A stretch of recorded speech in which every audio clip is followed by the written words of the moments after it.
All right, good morning, everybody. If you want to start making your way in here for class, I feel like I cut them off mid-sentence right there. Well, Henri and Nancy, I feel bad. I feel like I cut you off mid-sentence there. I'm just talking because I might have to leave early Oh, and make sure she has a ride home if I need to. okay, yeah, we'll make sure. We'll get you Okay. somebody. Okay, thanks. May or may not.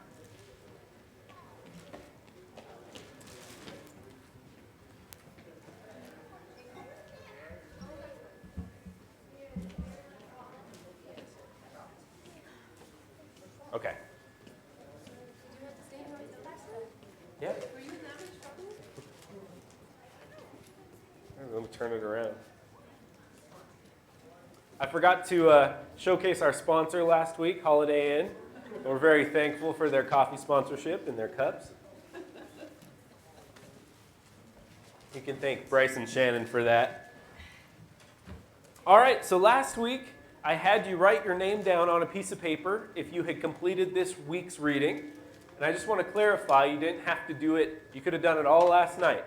I don't need to know any wiser than that, okay? But if you completed this past week's reading, what we're going to be quickly talking about today, go ahead and write your name on a piece of paper. And if you don't have a pencil, you can grab one out of there. You want to keep passing those around for me too? And we'll throw it in a basket here in a minute. I said last week that if you put your name in a basket every once in a while, we will do a drawing for something. You want to pass the basket? Yes, you can pass it after or before, however it works and makes the most sense. If you write your name for completing the week's reading, every once in a while we're going to do something a little special, and that special thing might look like, I don't know, like a gift card or something like that. But I'm not going to tell you how often we are going to do it because then I have to remember. So we'll just do it every so often. So in June, when we haven't done one, Yeah. when are we going to ask? Come on, Harold's been half a year. Periodically. Periodically, that is the correct term. There you go. I'm not even going to go as far as to say quarterly because I'd have to stick with that as well. Last week I put up on the screen for you guys the church phone number, which you can call or text comments that you have in the middle of the week at any time. That's totally fine. Or leave a voicemail. That's usually where the church number goes. You can also email it to the church, but on the website now, rivertonchurchofchrist.org/discuss is a forum, kind of like the internet used to all be made of. But you can post there just any thoughts you have, and they're broken into each week. So just click on the week, and you do have to sign up to make a new post, but you can comment without signing up. That'll kind of help me figure out what you guys are wrestling through and thinking about, and even interesting things that you found in the week, okay? So we're going to try that. There hasn't been much activity on it yet because I made it this week. But if you want to use that, I will check it. And like Terry said, I'll check it Saturday night too. So even if you post something kind of last day, I'll check it and hopefully we can talk about it. But this week, we read January 8th through January 14th. And again, that's last Sunday to yesterday, Saturday, and that's kind of the order we're gonna stick with. So Sunday to Saturday, that way you don't have to read today's before you get here. If you read at night, that's what Courtney and I have been doing. We've been reading at night before bed, so it kind of just fits our schedule to do Sunday to Saturday. I'll start putting that in the bulletin too, the dates that we're going to be covering. But last week we talked a lot about the Old Testament and about Genesis. And I had a couple of conversations during the week this week. It seems kind of like weird and wrong to do that because we weren't talking about Jesus very much. But I think it's kind of a good thing. You know, Genesis is one of those, especially kind of the origins of some of this stuff, is something we don't talk about that often. So having the opportunity to read it and then discuss it together, it's kind of a cool thing. So don't feel bad if you're not talking about Jesus. I mean, we do talk about him pretty often. There's a reason, like this week, the Sermon on the Mount, or, you know, it's like, well, we talk about that sometimes. So this week, in the Old Testament, there was a lot of things that were, a lot of progress in time and people, right? We kind of picked back up with Abraham on January 8th, kind of where we started the week, probably Sunday or Monday for you guys. But we pick up with Abraham. He's a righteous man. We also see some relatives of his. We hear about Lot for the first time in any significant manner. We hear the story of Sodom and Gomorrah. And one interesting fact that we can maybe talk about here in a minute that Courtney and I talked about this week is, man, is there a lot of bargaining with God to these early people of God? So the story of Sodom and Gomorrah, it's like, what if there's 50 or 40 or if there's just 10, And so the bargaining kind of goes back and forth, and they still couldn't get the mark, right? So we have the story of Sodom and Gomorrah. We learn about Lot. Lot and his crew, the few of them, are rescued from Sodom and Gomorrah. But I kind of caught an interesting thing in there you guys are welcome to talk about as well. It kind of seems like Lot was hesitant to go, and he was kind of pushed out last minute. And I guess I had never thought that. I always thought he was finally a good, obedient, listening guy, but right there at the end, it seems like God's at work to push him out of Sodom and Gomorrah to at least save someone, right? So we have that story in the Old Testament. We continue with Abraham. Again, this is Abraham's story kind of right now. We see that he's not perfect either because of his his wife. Interesting situation there, right? Completely lying to the king because you want better things for yourself, or really causing more problems. And I think the king, Abimelech, is that the right one? Abimelech? I would think he would think it was not a good deal at all, because he's the one who had to pay for it all, right? He's the one that was punished. So that's interesting. Doesn't that happen like multiple times to different people? Yes, Isaac also does it here in a few chapters, like father, like son. It's really interesting to me. Abimelech. Yes, I don't know if it's the same Abimelech. Courtney and I talked about that. Is it first and second maybe? But it's like, seriously? The same exact thing, same exact family, and the same exact family. So yeah, we can talk about that a little bit more too, because literally they're the definition of like father, like son, and probably one of the worst ways you could be. So we follow along with Abraham. He has his boys, Ishmael from his servant, Isaac from Sarah. And so the line is continued there, and his faith is tested. And his faith is tested with Isaac. And that's one we could definitely talk about today. But God tells him to sacrifice Isaac. And he passes the test, right? And I think as we read that story, especially for some of you guys that are parents, man, that's a hard story to read. Because there is no sign of Abraham backing down, of killing and sacrificing his only son from his lineage of him and his wife. It's strange he didn't bargain with God on Isaac. Yeah, he didn't bargain with God on that one. Everything else, but because they go kill your son, okay, let's go. Yeah, I think it's Because he interesting that it had says the faith that he early was the going to next be morning. raised. I'll come back to you. I'm sorry. Go for it, Nancy, and I'll come back. Abraham had faith that God would raise Isaac. He knew Thank you. that the people in Sodom and Gomorrah were not going to be raised. They were going to be destroyed. Yeah? Terry? Oh, I just think it's interesting that it says early the next morning. When God asks us to do things we don't want to do, we drag our feet. And that's a historical example, Jonah definitely drug his feet. But yet, you're right, Abraham, again, not an easy thing. It wasn't, sacrificing Isaac was not probably something he took lightly, right? But he went up and he did it. So we can talk about that a little bit more. Time passes. Abraham's wife, Sarah, dies. She's buried. Abraham is later buried at the same location as well. Isaac grows up and is sent off and finds a wife. He finds Rebekah, Laban's daughter. He loves her at first sight. I don't know if you guys caught that. He loves her at first sight. I think it went all the way around, Larry. I'll take it back, yeah. Did you get Sandy in here? Yes. Okay, thank you. But that didn't work out so well for him because, I'm ahead of myself here. He also kind of says the whole sister, not wife thing to, again, Abimelech. Father or son, I don't know, but it continues on. But Isaac kind of struggles to find a home, but eventually he does. He has two boys, Esau and Jacob. They kind of have some struggles as well. One of those is the birthright and the blessing. We can have some discussion about that. But in that story, Jacob tricks Esau with, he's starving, so he's got to have some of that soup. So he gets the birthright in confirmation from his brother, and then later we also see him with Rebekah, his mom, tricking dad into giving him the blessing. And so we can talk about that a little bit as well. So because of that, Jacob kind of needs to leave, and mom helps him. So he leaves. They make a good story for dad. He heads out, and he has a vision with God. Jacob's ladder. You probably heard of that one before. But during that vision, or right after, I guess I should say, he makes a vow with God. And again, there soon after, he meets the one that he loves, Rachel, right? Rachel, that's Laban's daughter. I was trying not to get ahead of myself. Cousins, What's that? the cousins. Yeah. There's not a lot of people going on right now. We could talk about that. But yeah, the second cousins at the very least, right? Because that's mom's brother's daughter. So it's like, okay, so cousins. He loves her. So he makes a deal with dad to marry her. 7 years of work, right? So 7 years of work happens. And he has the day, the wedding. There was a party. And it's Leah in the morning, right?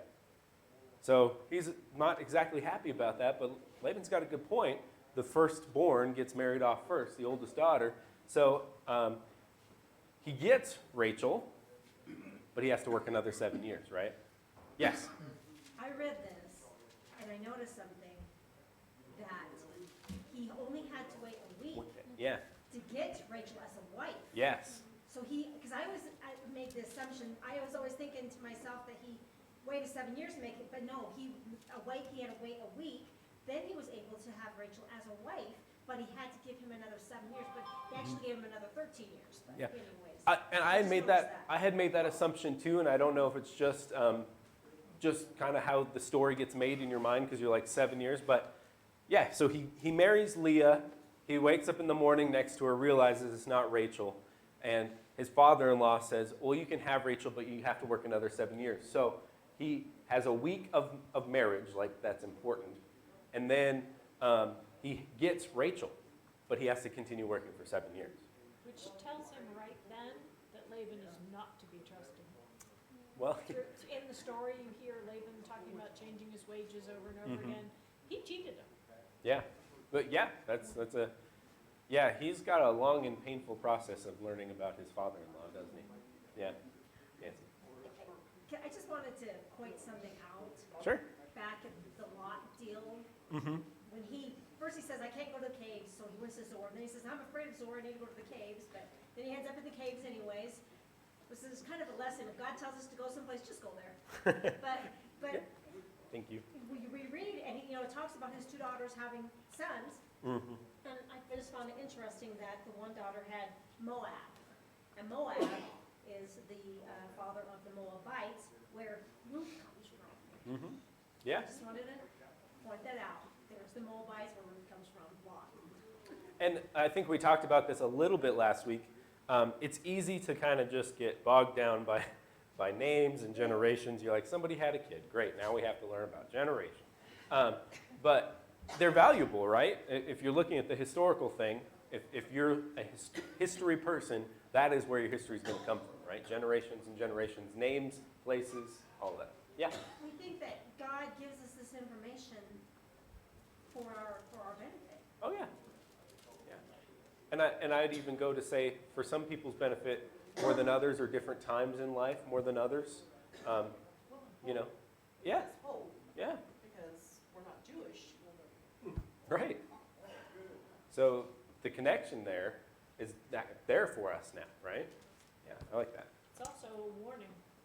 When Abraham and Sarah circumvent the Lord, it creates the nation that is going to give Israel problems until now.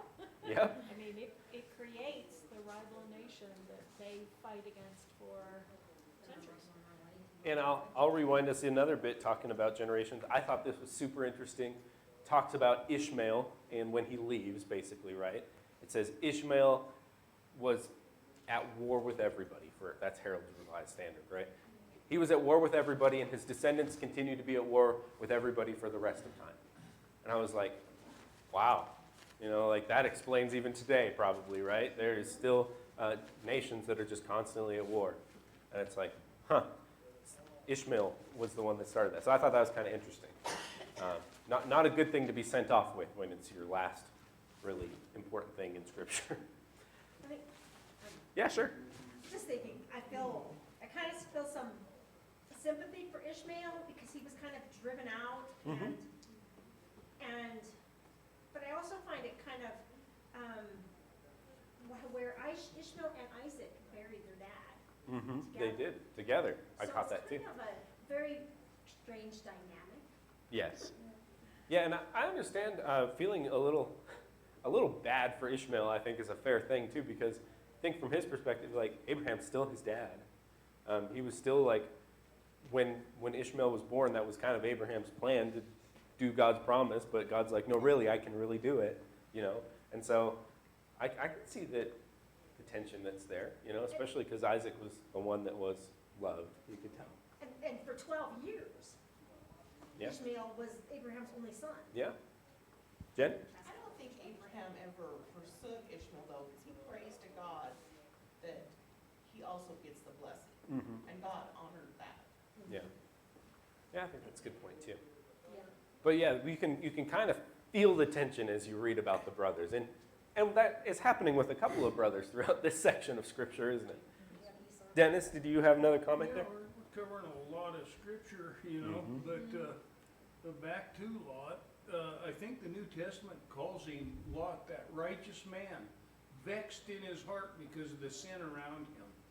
And if I got the story right, he gave his 2 daughters out to the queers so they wouldn't molest Abraham.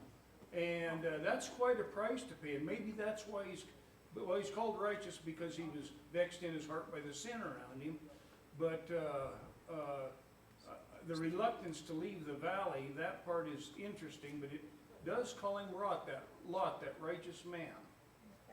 Yeah, that's an interesting one for us to work through, isn't it? Because The angel stopped that. It didn't happen. He offered his daughter. he offered his daughters. And again, we have a really tough time wrestling with this one because we don't know his full motive behind it, right? Bad you are. Yeah, we exactly have a tough time Protect the with that. guests instead Right. of your daughters. And it's like, just that whole conversation, and like Dennis said, they didn't really want his daughters because that's not the preference they had, right? And it's like, man, Lot, and I think part of that is to prove the situation that Sodom and Gomorrah really was, the situation Lot really was in. Brenda, Henri. We judged Sodom and Gomorrah, but our Matthew reading talked about that Sodom and Gomorrah was more righteous than Capernaum because Capernaum rejected Christ. Yeah. If Sodom and Gomorrah had Christ, they said they would have repented. And so we judged Sodom a lot, and they were judged by God, and they were wrong. But our rejecting Christ is a lot worse Yeah. than what Sodom did. And that's what we have tendency to think other people's sin is worse than our sin, instead of understanding when we reject Christ, we are worse than Sodom and Gomorrah. Yeah, I don't think I've ever met a person that thinks that someone else's sin is worse than theirs. Oh, wait, that's like all of us, isn't it? Yeah. Yeah, exactly. Well, I got some pretty bad sins. Brenda got us there, so I'm going to keep us rolling in Matthew, and then I'll let you do whatever you want. You can share whatever from this week's reading.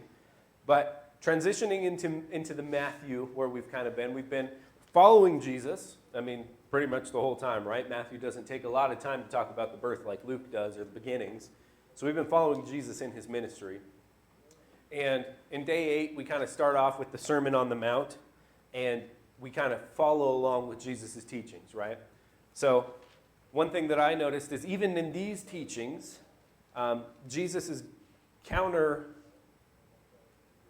Pharisees and Sadducees. He's even counter them in the way, in the things that he's saying, right? So the Sermon on the Mount is very profitable, lots of good practical teaching, right? But it is not probably culturally acceptable, even at this point. Like if you got the wrong person in the room, they wouldn't like it. But kind of the point he comes to is that you have to build on the rock. That's the story that we all like to talk about, right? The wise man and the foolish man. And he says, the rock is Christ. The rock is me. And again, even just that statement, because they thought,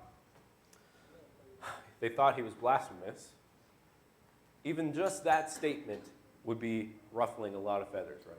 Because they're not seeing that he's the Messiah yet.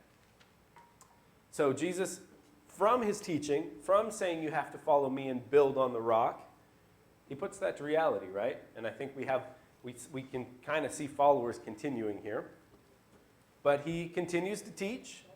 He goes and he does miracles. We have the leprous man in day 10, or January 10th, the Roman servant, the centurion's servant, the demon-possessed man. Jesus calms the storm. Like, that's a pretty significant miracle, right? And he casts the demons out of these guys into those pigs. Bad day to be a pig, right? So he's continuing to do miracles. In day 12, in January 12th, he heals the paralyzed man. And then he does something really, really wrong, right? Him and the apostles sit down and eat dinner with sinners and tax collectors. And man, is there some questions about that. But I guess I don't know if I've never dwelt on just his simple answer so much, but Jesus' simple answer is the healthy don't need a doctor, the sick do. And I don't know why I've never dwelled on just a simple answer he gave, because isn't that just the truth? So the doctor was in the house having dinner because they needed it. You had a sticky note. We can talk about that some more for sure. Nancy? I was just thinking, the people that were questioning his motives were kind of not well themselves. I mean, No. they were a little bit, they weren't righteous people, I don't think. They thought they were, but I don't think they were. Well, he was being sarcastic. Well, Really, ironic, he was being Yeah. sarcastic there. Yeah. and I'll build to that too, because here in at day 14 where we read, when he sends the apostles out to go heal and to share the good news of the kingdom coming, did you notice who he's like specifically sending them out to? Not the Gentiles. The lost tribes of Israel. The lost tribes of Israel. Like, it's like, oh man, that's these people that should be all around hearing this, but they're not. And so I think that's even just a more support for right now. And Jesus is at the people of Israel, the lost people of Israel. God's people. That's who he's trying to work with, but they don't get it yet. I mean, I think he had to do that to show Israel, I picked you first. You were my first, but then you rejected me. Now I'm going to the Gentiles. I think that was just something, so he didn't, he knew he was going to go to the Gentiles eventually, but he needed to do it in a certain way. Does that make sense? Yeah. To prove to them that, hey, you rejected me, now I have to. And the Gentiles are even foreshadowed in this week's reading as well, because he mentions them to the apostles, but yet at the same time, his call is to go to the lost people of Israel, and then he kind of says, and the Gentiles too, but he doesn't say it like forefront. It's like the Gentiles are coming down the line. So we're not quite there yet. He eats with the sinners. The healthy don't need a doctor. The sick do. He continues to heal. We have Jairus' daughter, or Yaris, depending how you pronounce it. His daughter, she's not just somebody that's sick that needs healed. She's dead. That's what the whole story is when he comes forward. And Jesus basically says, nah, she's not dead. Actually, he says that to the crowd, right? And they laugh. The crowd at the house playing the music, it's funeral time. They laugh at him. I've never caught that before. They laugh. No, she's just sleeping. And then he walks out with her. And I'm like, wow, I don't know. I never caught that. So he resurrects her. He also casts out demons, and he gets pushback from this, and I think his pushback is hilarious. As he's casting out demons, the pushback is, well, he has to be casting out demons because he's demonic himself. He's a demon himself. It's just so stupid. Well, that's why I have to kind of laugh, right? It's like, this is just a trick. We're all just I don't know. I don't know what they're thinking, but I thought that was kind of funny and Just sounds so stupid stupid. as well. And then day 14, January 14th, is where he sends out the apostles, where into the Israelites, into the nations of Israel, the harvest is ripe, but the workers are few, right? And so he's sending these apostles out to do what he was doing, but to point back to him. And it's really interesting. Not a lot of people like to talk about this, but those apostles had power like he had. I mean, he sends them out to go heal, and he gave them that, okay? So that was kind of their mission at this point. And so when sometimes people really like to talk about the latter half of that, like, why did the apostles get it and we don't? It's like, because Jesus gave it to the apostles to go do this very specific thing to go reach people. Whew. Anyway, that's Genesis and Matthew. You can talk about any piece of that, and I might have thoughts, I might not.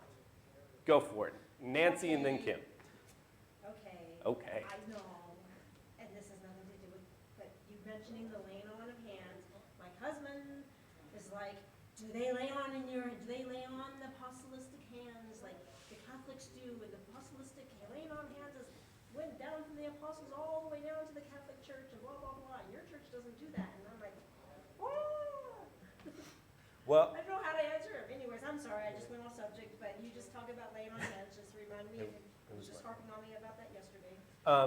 yeah, I think, and this is off point, we'll get back really quick. I do think that is a New Testament thing that should be continued. I just don't think again, we're grouping multiple things together, right? You know, the apostles went and healed people.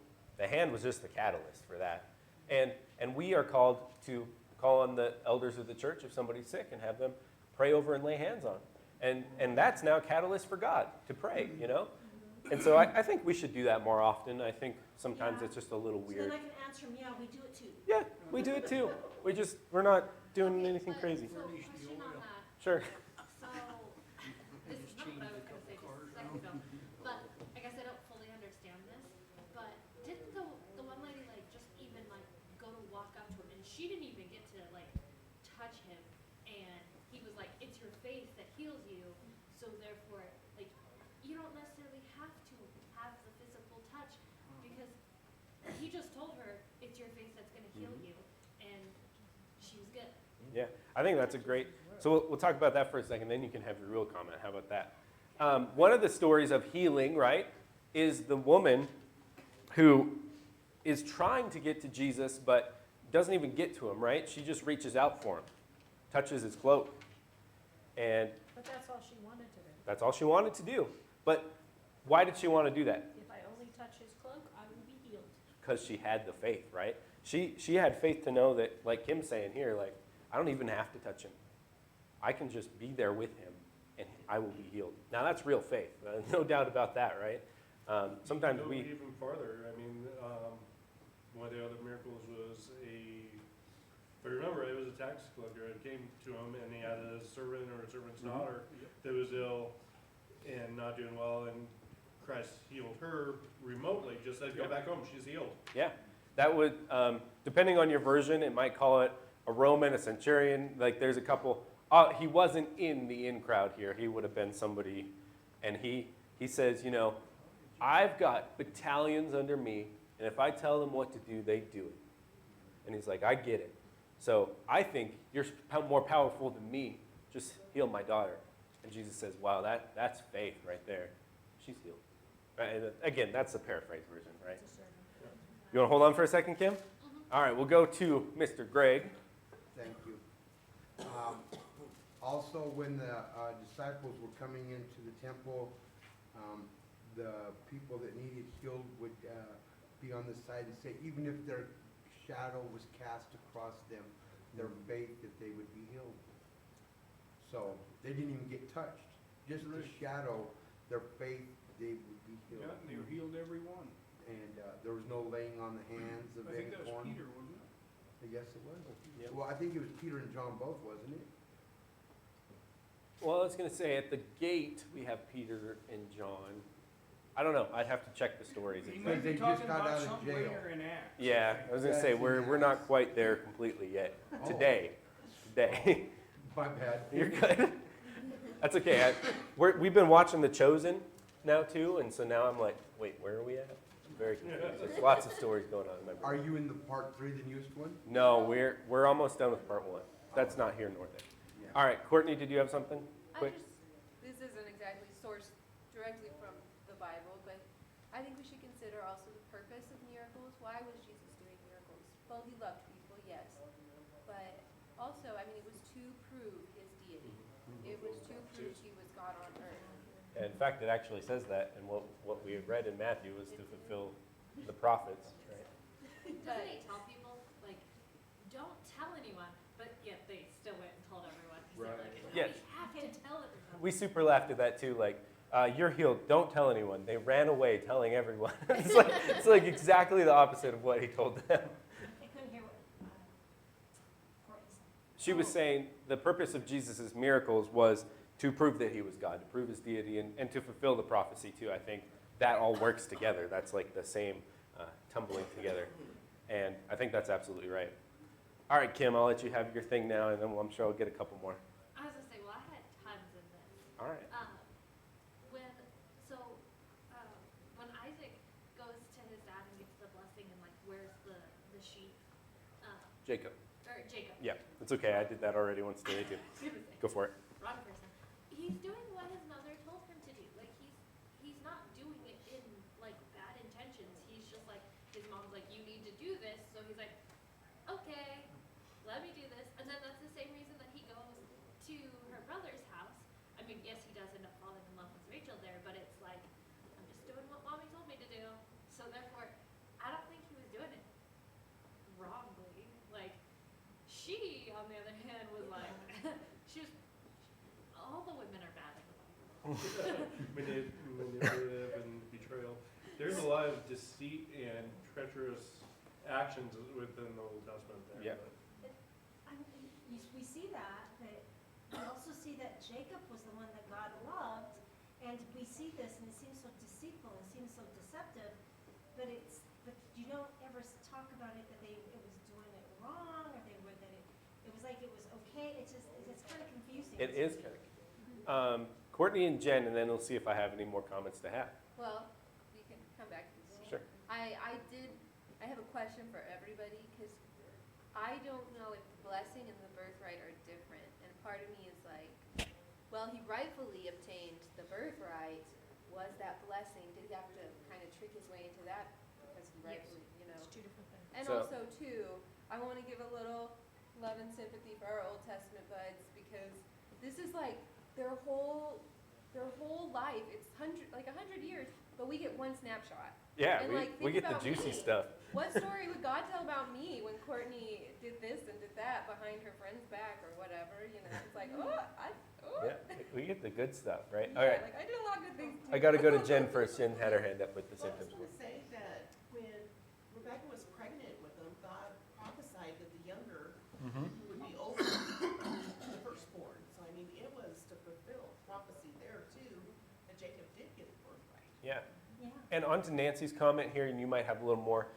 Jacob is still a servant of the Lord, loved by God. I mean, we see him have conversations with God. We see him be blessed by God. One of the things we hadn't talked about yet is he really gets finagled to work for his father-in-law, right?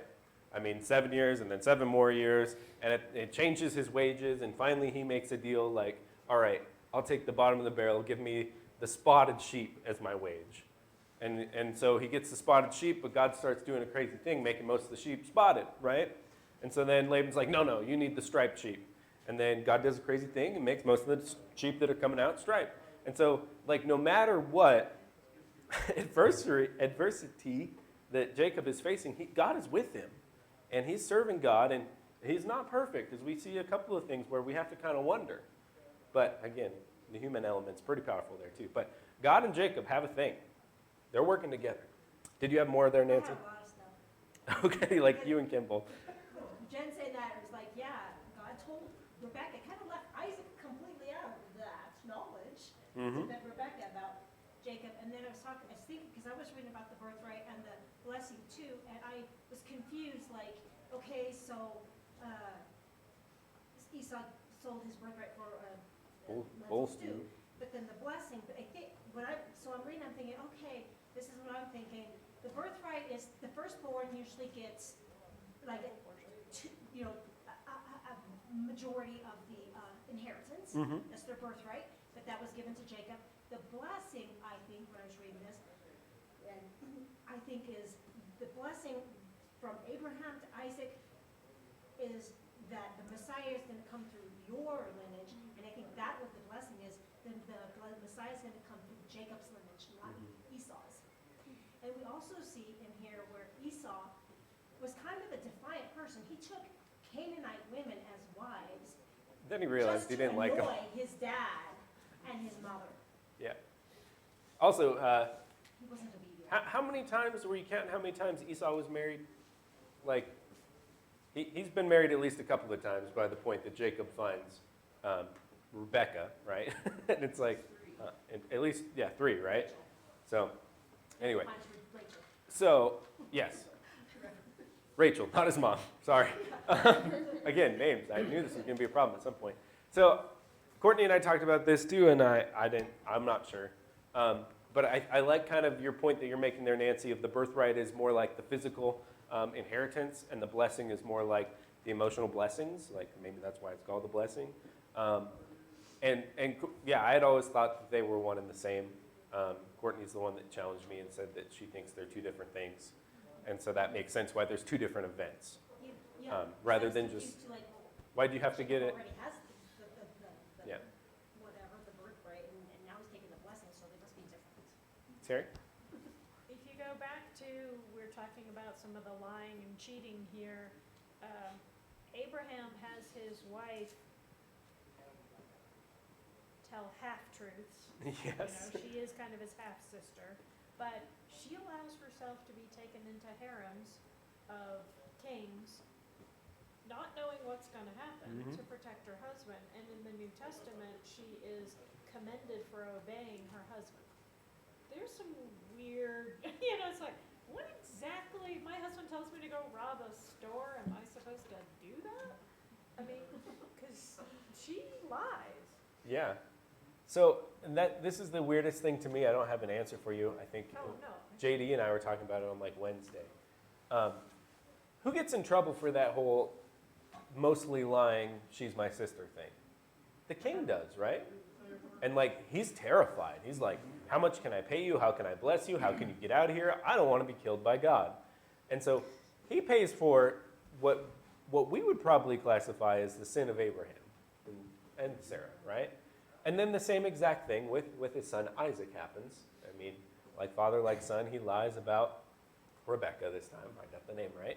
Rebecca, no, she's my sister because she's so beautiful, and if I say she's my sister, you'll love me and not kill me and steal her. And kind of the same exact thing. And he finds out God is the one that reveals that, and then who pays all the bills and has to pay for it? The king again. And that's the start to Isaac's wealth. That's really interesting to me because in our perspective, we'd be like, why aren't they paying for their own sinfulness? Ill-gotten gains, seems like, but Yeah. it wasn't ill-gotten, it was God's plan. Yeah, but which I think that's a big part of it, right? Too, is this is God's plan, and we're just seeing the human side of things, and it's kind of funny. But that's another thing. You'll continue to see God's plan in the blessings physically throughout these generations. Abraham was very wealthy. Isaac was very wealthy, and then no matter how hard he tried, Laban, to make Jacob not wealthy, he was, right? And so God continued to bless through that. Yes? It talks about Rachel stealing her father's gods, and then they searched and she lied, and no one hang it up because of my womanly thing. But it never said why she stole him and what she did with him whatever happened to him, that always confused me too, like it kind of, the story just ends there and Laban goes off like, oh, I have no idea what happened to my God. And was it like a wealth move? Was it like a disrespect to dad? I don't know. We don't have any insight to that, right? That whole story is No. kind of like, Yeah, that's a weird what's one. the meaning of it? All right, Kim, I know you got more stuff. Let's hear it. Got a couple Well, minutes. I just really liked these ones. So into Matthew, and we were talking about the 11 when he says, why are you eating with tax collectors and sinners? Mhm. He said, those who are well need no physician, but those who are sick, go and learn what this means. I desire mercy and not sacrifice, for I came to call the righteous, not to call the righteous, but sinners. And I just think that more people need to be reminded of that. Like, this, coming to church, this wasn't my first time ever trying to come to church. Like, when I first came to this church, I tried to find one in Casper when I was 18 years old.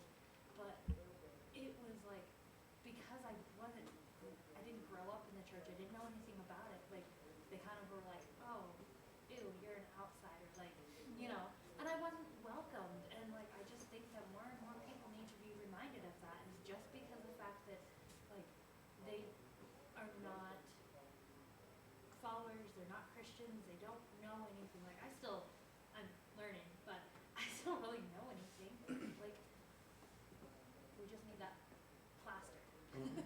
And that's a tough one that humans fall into time and time again, right? Of making Christianity for the righteous, and it's to reach the lost, right? It's not for the healthy; it's for the sick. I say I had Church is someone supposed to be a hospital. did not want to associate with me, did not want me to be a part of the group because at that time I wasn't baptized, and you know, in their mind I was going to disrupt all of the. Well, you absolutely do that. So Well, I was gonna say I crush people all the time, but and that's, I guess that's something I just wanted to point out, that like Yeah. he's here for those people that need him. yeah, that's a huge point, even though it's like really simple, isn't it? Courtney? I'm switching gears. Okay. I want to talk about Mr. Abraham bargaining with God repeatedly. I mean, reading that was just like, what? Like, I mean, I'm sure I've heard this story in my life, but like, you know, so often when you can grow up, some people could grow up and you hear these stories about God, like Uzzah. He tried to stabilize the ark, and boom, he was struck dead. I mean, you hear about how ready God is to just strike you down, and then we read, well, God is patient, God is kind. I mean, God is love. He is all of the qualities of love. And you're like, how do I marry these two concepts? And then people will be like, well, your understanding is not God's understanding. Therefore, your understanding of love and patience and grace is not the same as God.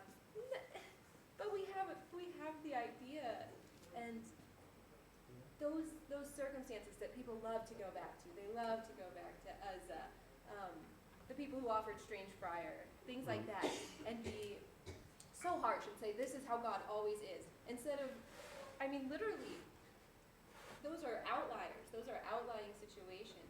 They really are. They're rare. And when you go back and you actually start reading, like when we read the Minor Prophets, when we're reading right here, people bargaining with God's, what he's telling them to do. Like they're bargaining, talking back, you know? God is patient in the way that we understand patience. God is graceful. God is kind. I mean, it's so kind of him that he even changes what he wants to do in order to accommodate the children that he loves. He loves us. And it's not a weird, dysfunctional kind of love. It is a pure, true love. And sometimes that includes discipline. But, you know, when you grow up and you're like, God is an abusive parent, no, he's not like that. He's not like that at all. He is kind, patient, loving, graceful, and there's so many examples right here. Even despite human interaction, his actual real plan still happens. I'd like to throw that out there too. Like we read and we think the humans changed it, but no, they didn't. It is very, very jarring to read the early fathers of the faith, right, of being God's children, literally arguing with God. That's Courtney and I were like, and arguing, bargaining back and forth. It just seems really confusing and wrong. It does. It's weird to see. Jen, and then if Nancy had something, then we'll probably have to end there. Going where Courtney was, God, when Uzzah reached out to touch it, he was an Israelite. You also see the Philistines disrespected the ark all the way from the time they captured it to the time they said, we got to get rid of this because it's given us grief. They disrespected the ark, they touched it, they put it on a cart, but they weren't disciplined for that because they Not were like- children of God. Yeah. So any parent, I think, would tell you, discipline a child according to who the child is, because I come from a family of 6. Yeah. Me and my sister right above me are total opposite people. I mean, we couldn't be any more different. So, you know, a parent seeing that, they need to discipline the child for who that child is. Just like Uzzah, he was an Israelite where the Philistines were not. They were not, one Yep. was disciplined, one was not because of who they were. Yeah, and it's kind of the principle of like you can't punish over something you never instructed or told, right? That's not fair, and that's kind of the same thing. Yeah, I think as Christians, we're gonna be judged and disciplined according to our righteousness. Where somebody who is a newborn Christian Sure. to opposed to somebody who has been a Christian for 60 years, things are gonna be different. Absolutely. God is gonna judge us according to us. Yeah. All right, Nancy, I'm going to have you as the last comment. I'm sorry, I was guys. just thinking, because I was listening to something on the radio about Uzzah, right? Is that his name that touched the ark and died? Mhm. Yeah. And I think it was, you know how we just have these like, oh, God, you don't think? Yeah. But God, so I think he was completely innocent, but God had to make an example of him because he said, these are the rules. Mhm. They knew what the rules were, and if he allowed him to live, then they would be like, we can do whatever. God had to make an example. And I was listening on the radio where he probably went straight to heaven when he did that, but he had to make an example for the people that were still alive. Tough I lesson mean, to I learn. don't know, but because to me, it was kind of like a reaction, you know, reaction. Oh, yeah. Something, you reach Yeah. out, you're not thinking about God's laws. That's exactly You how know, it's the just human. not Forget, it wasn't supposed to be on a cart Yeah, there's already some problems going on there because it was They on fire. already had disobeyed. So I know we didn't get enough time to talk about everything. Use the forum. If it really gets used, that would be so amazing. Because I can kind of just check it a couple times this week. I can make little comments and I can just remember what you guys are talking about. If not, that's totally fine. I understand that's not everybody's cup of tea to get on a website. But it will be a useful tool if we use it. So rivertonchurchofchrist.org/discuss. All right, I'll see you guys in a few minutes. We got to take a little break.